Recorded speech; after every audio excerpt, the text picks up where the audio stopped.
I mentioned to Carol that I've been doing a one-person show for some years, maybe 13 years. And Carol got excited. Now, can you imagine that? No. Carol, I've never seen that. No. We've never heard that. Oh, Jay. Thank you, I get excited. And you just can't hide. I can't hide. Yeah. So, This party was inspired by Jack, really and truly. So I said I'd be glad to come over and do a 10-minute preview.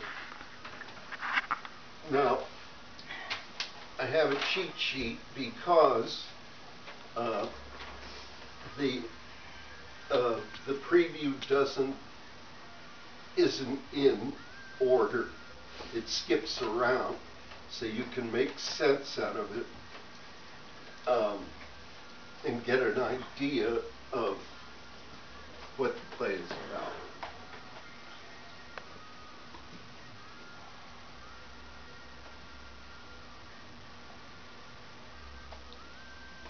I think you asked a question, right?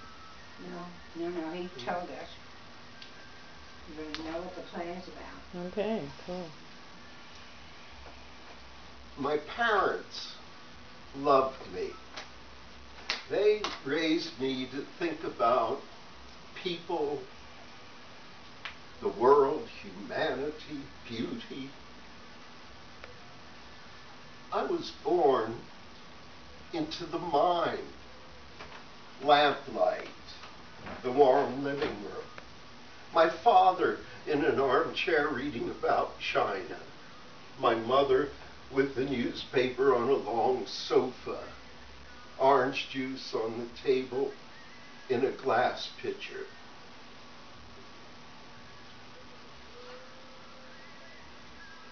And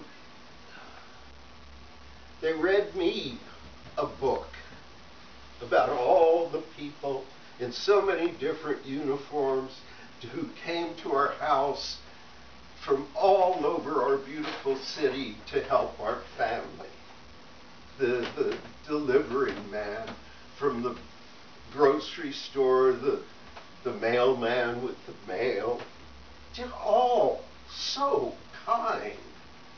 And down the street, the old woman who worked in the bakery, who bent down and gave me sugar-covered buns. And dear God, I never doubted that life was precious. I'd always thought life should be celebrated. But now I'm traveling, and I wake up suddenly in a strange hotel room in a poor country where my language isn't spoken, and I'm shaking and shivering. Why? Well, I'm shaking and shivering because I'm sick. And I end up on the bathroom floor of the hotel room on a cold square of tile on a hot night in a hot country. And I'm so sick I can't stand up to go back to bed. And so I think about how much in my own country I've always loved staying in hotels. In fact, one of the things I think I like the best is to stay in a hotel in some new city and get up early while the birds are singing, and to call room service and get them to send me up a big pot of coffee, and then to lie in bed and call my friends on the telephone while I sip my coffee. I could spend literally hours like that. just talking on the telephone and laughing and drinking more coffee and watching the sun coming in through the window, and then I get up and go about my business. But staying in a hotel in a foreign country is always different. I'll tell you about a funny incident that happened at lunch today. The hotel had a banquet. Everyone had huge plates of food: pork, shrimp, lobster, game. I stood outside, and there was a girl of maybe 16 sitting on some stone steps not far from me. She was a peasant girl, barefoot, the legs peeping out from a faded skirt. She was waiting for something, her eyes blurred as if she'd been whipped. She was waiting for something sitting on the stone steps in an attitude of incredible gravity and grace. Suddenly, a young man with a foolish expression came out of the hotel dressed in a suit, and he was heading toward the girl on the steps. He was holding out to her a tiny little plate with a few beans on it. That was her lunch. Well, she smiled to acknowledge that gift of food, and I had an immediate reaction. I wanted to punch that young man in the face, throw him in the bushes. It was really quite funny. What did I think I was?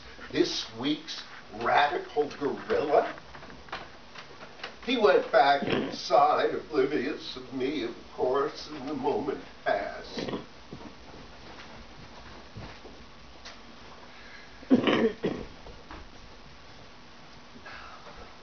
There's a chambermaid who serves me in this hotel. Can I have that glass of water, please? Thanks.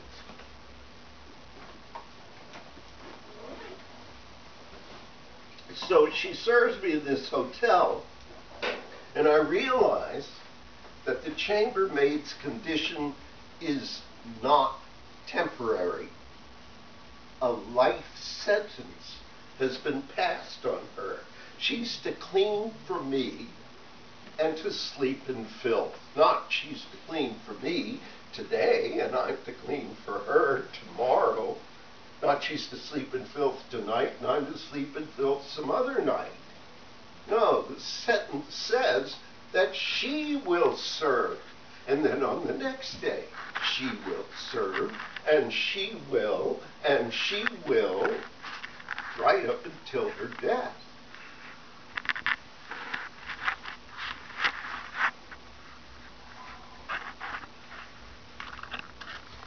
And the all is that standing naked beside the chambermaid, there's no difference between her and me except a difference in luck. I don't deserve to have 1,000 times more than she has. I don't deserve to have 2 crusts of bread more. So, it seems that we have everything. But there is one problem that we just can't overcome. A curse. We can't escape our connection to the poor. See, we need the poor. Without the poor to get the fruit off the trees, to tend the excrement under the ground, to bathe our babies on the day they're born, we couldn't exist. Without the poor to do awful work, we would spend our lives doing awful work. And if the poor were not the poor, if the poor were paid the way we're paid, we couldn't afford to buy an apple, a shirt, couldn't afford to take a trip, to spend a night at an inn in a nearby town.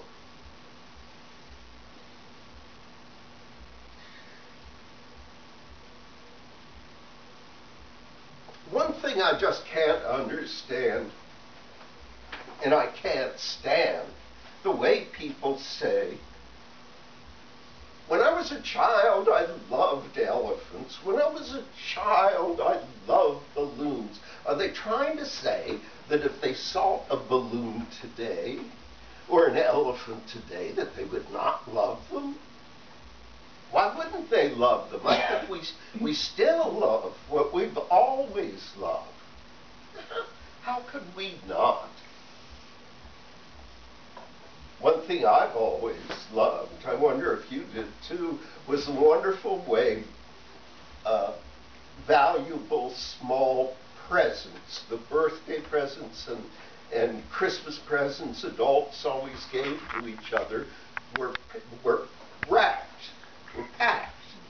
Say the present was a small china cup or a saucer or a tiny china vase. Well, first, there'd be a brown cardboard box from the shop that looked like it ought to have a rocking horse or a tricycle inside it. But when you lifted it, it was incredibly, miraculously light.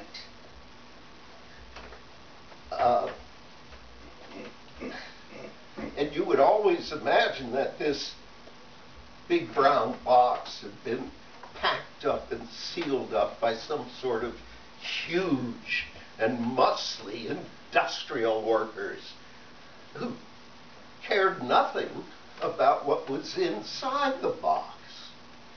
Then someone would cut the tape at the top of the box with a knife, and when they pulled the two halves of the top apart, there would always be this huge sort of snapping sound. And you would always naturally imagine that the inside box, the one that was wrapped with thick, shiny paper and tied with some brightly colored, thick, shiny ribbon, had been wrapped. The ribbon really was needed to keep the box closed, by the way. But you would always imagine that this inside box had been wrapped by some very refined and modest-looking lady whose hands were softened with sweet-smelling cream and who cared a great deal, definitely cared a great deal about whatever it was that was inside the box.